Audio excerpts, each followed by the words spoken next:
और न्यूट्रॉन। तो उसको कुछ क्वेश्चन यहाँ पे लिखे हुए हैं, जैसे the atomic number of magnesium is 12 and mass number is 44, calculate proton electron neutron. एक एलिमेंट है मैग्नीशियम, उसका एटॉमिक नंबर बता रहे हैं 12, जबकि इसका जो मास नंबर है बता रहे हैं 44। तो आपने बताना है कि प्रोटॉन कितने हैं, इलेक्ट्रॉन कितने हैं, न्यूट्रॉन कितने हैं। अब चूंकि जो एटॉमिक नंबर है, ठीक है, और एटॉमिक नंबर इसका 12 है, एटॉमिक नंबर 12 है, तो इसमें नंबर ऑफ प्रोटॉन भी 12 होते हैं और इलेक्ट्रॉन भी 12 होते हैं, ठीक है। तो इसलिए सबसे पहले तो उसके प्रोटॉन आप लिखने यहाँ पर कितना देंगे 12 और इलेक्ट्रॉन भी कितना देंगे 12, ठीक है। अच्छा, एटॉमिक नंबर जो है उसको हम रेफरेंस से करते हैं Z से करते हैं, ठीक है।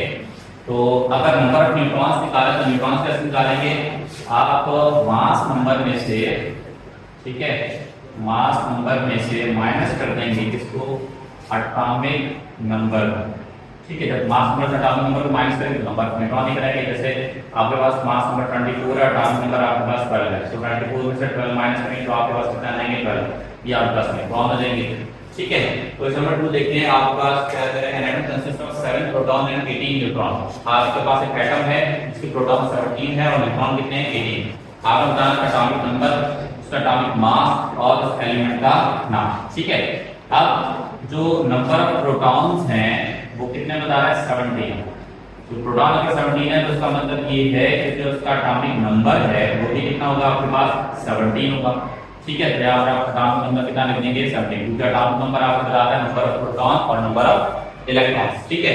अब हम एटॉमिक मास की बात करते हैं, तो एटॉमिक मास निकालने के लिए आप क्या करेंगे, नंबर ऑफ प्रोटॉन और नंबर ऑफ न्यूट्रॉन दोनों को प्लस कर देंगे, ठीक है।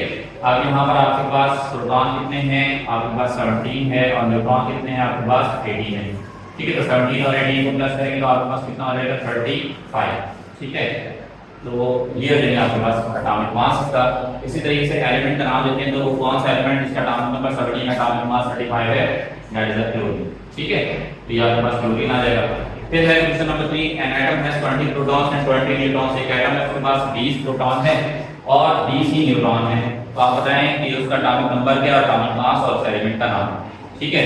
अब क्योंकि इसमें आपके पास प्रोटॉन जो है वो 20 है, तो इसका मतलब ये है कि जिसका एटॉमिक नंबर है, ठीक है, जिसको हम Z से रिप्रेजेंट करते हैं, वो भी कितना होगा, उसका 20 होगा, बिल्कुल, ठीक है। एटॉमिक मास की बात करें तो एटॉमिक मास निकालने के लिए क्या करते हैं हम, प्रोटॉन और न्यूट्रॉन को प्लस कर देते हैं, ठीक है। तो प्रोटॉन आपके पास 20 है, सही है, और न्यूट्रॉन भी आपके पास कितने हैं 20, 20 और 20 को प्लस करेंगे तो आपके पास कितने देंगे 40। तो ये नंबर जो एटॉमिक मास है कितना आ जाएगा इसका 40। अब कौन सा एलिमेंट है जिसका एटॉमिक नंबर 20 और एटॉमिक मास 40 है, ये